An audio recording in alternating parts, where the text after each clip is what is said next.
মানে এমন না যে প্রিপারেশন বন্ধ করে দিলে এখন থেকে আমার চান্স হয়ে যাবে, রেজাল্ট খারাপ হয়েছে প্রিপারেশন বন্ধ করে দিলে মনে হয় ভালো হবে, না, বন্ধ করাটা কোনো ক্রমেই সলিউশন না। আমি আমার এক্সাম্পল বলি। ফার্স্ট অফ অল, তোমরা জানো আমার এইচএসসি তে রেজাল্ট কি? আমার এইচএসসি তে রেজাল্ট কি এটা কি জানো? আমার এইচএসসি তে কিন্তু গোল্ডেন ছিল না। তো অনেকেই হয়তো জানো না, আমার এইচএসসি তে কিন্তু গোল্ডেন ছিল না, আমার কিন্তু বাংলায় A+ মিস ছিল। সো বাংলায় যখন A+ মিস ছিল তখন অ্যাকচুয়ালি সত্য কথা, যখন আমি বাংলায় রেজাল্টটা পাইলাম, বাংলায় A+টা মিস, তখন আমার পড়াশোনার জেদ আরো বেশি বেড়ে গেছে। মানে তখন আমি বুয়েট টার্গেটে পড়তেছিলাম, বা রেজাল্ট আসলো বাংলায় A+ মিস, তারপরে আমার পড়াশোনার গতি আগে যা ছিল এরপরে আমার জেদ আরো বেড়ে গেছে।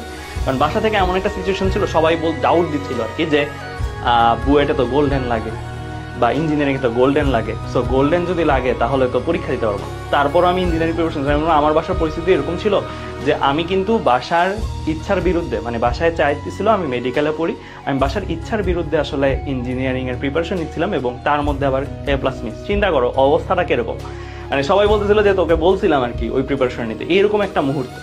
তো ওই মুহূর্ত থেকেও আমি চিন্তা করছি যে না, যে কোনো একটা কিছু করে হলেও আমার চান্স পাইতেই হবে, বুয়েট হোক, RK চুয়েট, রুয়েট কুয়েট চুয়েট যেগুলো আছে সেগুলো তো আমার হইতেই হবে।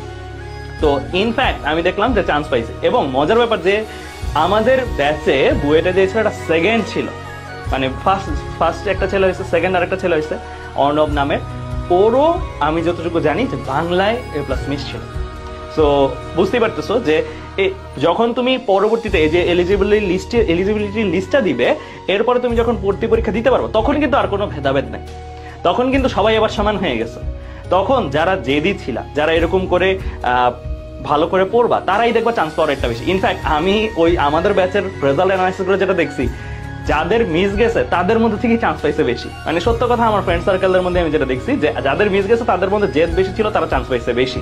মানে এই জিনিসটা কাকতালীয় ভাবে আমরা দেখছি। অ্যান্ড আরেকটা এক্সাম্পল দিব, সৌমেন নামে আরেক ফ্রেন্ড আছে আমার, তো আমরা একই সাথে কোচিং করছিলাম, ওর ইংলিশ আর ICT এই দুইটাতে A+ মিস গেছিল। নটর ডেমের ছিল ফ্রেন্ডটা, সো ইংলিশ আর ICT দুইটাতে A+ মিস গেছিল। গেস হোয়াট, ওর পজিশন কত ছিল? ওর বুয়েটে ওর পজিশন কত ছিল? গেস হোয়াট, ইংলিশ আর ICT দুইটা সাবজেক্টে A+ মিস ছিল, ওর বুয়েটে পজিশন ছিল 33 বা 32 এরকম। মানে বুয়েটে মেধা তালিকায় 32 বা 33 হয়েছে। সো ও একদম হালই ছেড়ে দিছিল অলমোস্ট, যখন HSC A+ মিস গেছিল। তো কোচিং এর যে ব্রাঞ্চ ম্যানেজার ভাইয়া ছিলেন, উনি ওকে মোটিভেট করছে, কারণ ওর কোয়ালিটি, মানে ওভারঅল তোমার কোয়ালিটিটা কিন্তু কোচিং এর এই যে এখন যে পারফরমেন্স, এখন যে গতিটা আছে, সেই গতিতে কিন্তু বোঝা যাচ্ছে। ধরো তুমি যে রেজাল্ট করছো, তুমি নিজেও কিন্তু একটা আইডিয়া পাচ্ছ, রাইট? সো এই যে এই গতিটা থামাইতে চায়নি, সো সাজেশন দিছেন 32 বা 33 এরকম একটা র্যাঙ্ক ও করছিল আমাদের ব্যাচে। সো এই যে এক্সাম্পলগুলো, এই কোনোটা এক্সাম্পলই কিন্তু মিথ্যা না, সবগুলো সত্যি। সঞ্জয় ভাইও এক্সাম্পল দিল। সো কখনোই ফিল করবা না তোমার একটা সাবজেক্টে মিস বা মাল্টিপল সাবজেক্টেও মিস, সেটা কখনো তোমার পিছিয়ে পড়া। এর আগে অসংখ্য উদাহরণ তৈরি করে দিয়ে গেছে তোমাদের সিনিয়ররা, সো তুমিও উদাহরণ তৈরি করার গতিতেই আছো। সো উদাহরণ তৈরি করার গতিতেই আছো, তোমারও হয়তো একটা এক্সাম্পল হবে, যেটা তুমি আর কয়েকদিন না যেতেই তুমি হয়তো আমাদের গ্রুপে পোস্ট দিবা, এজিতে পোস্ট দিবা যে আমার এটাতে মিস গেছে, তারপর আমি প্রিপারেশন কন্টিনিউ রাখছি এন্ড ভালো করছি। এন্ড আমি প্রিটি মাচ শিওর এই গল্প অনেকের ঘরেই লেখা হচ্ছে, অনেকের পড়ার টেবিলেই এই গল্প এখন লেখা হচ্ছে। জাস্ট এই গল্পটা প্রকাশ হওয়া বাকি, এন্ড প্রকাশটা হবে কখন? রেজাল্টের পরে, এন্ড আমাদের গ্রুপগুলোতেই তোমরা প্রকাশ করবা। সো এইটুকু আমি বলতে চাই, জাস্ট এই কারণে আমার এক্সাম্পল দিলাম, নিজের এক্সাম্পল, আমার সাথে যারা ছিল তাদের এক্সাম্পল দিলাম, জাস্ট এতটুকু দেওয়ার জন্য, যে অভয় দেওয়ার জন্য যে কোনো কিছু এখনো শেষ হয়নি।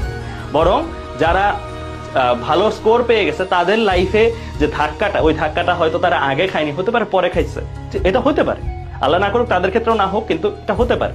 চিন্তা করো যে তুমি 99% 98% হলে কিন্তু বুয়েট প্রিলিতে আটকে গেলা, আর অন দ্য আদার হ্যান্ড যেই ফ্রেন্ডটার হয়তো ইংলিশ একটু মিস গেছিল, বাট একদম লাকিলি ওই পর্বটা পার করছে, সে ভালো করতে পারে। যেমন এবারের বিশ্বকাপটাই চিন্তা করো, আমি যদিও আর্জেন্টিনার ফ্যান না, বাট স্টিল চিন্তা করো, আর্জেন্টিনা কি গ্রুপ পর্বে হারে হারে অবস্থা, রাইট? গ্রুপ পর্বে বাদ চলে যাবে এরকম একটা অবস্থা, গ্রুপ পর্বটা কোনো রকমে পার করলো, তারপরে তো প্রত্যেকটা জিতে একদম লাস্টে ওয়ার্ল্ড কাপ জিতে গেল, রাইট?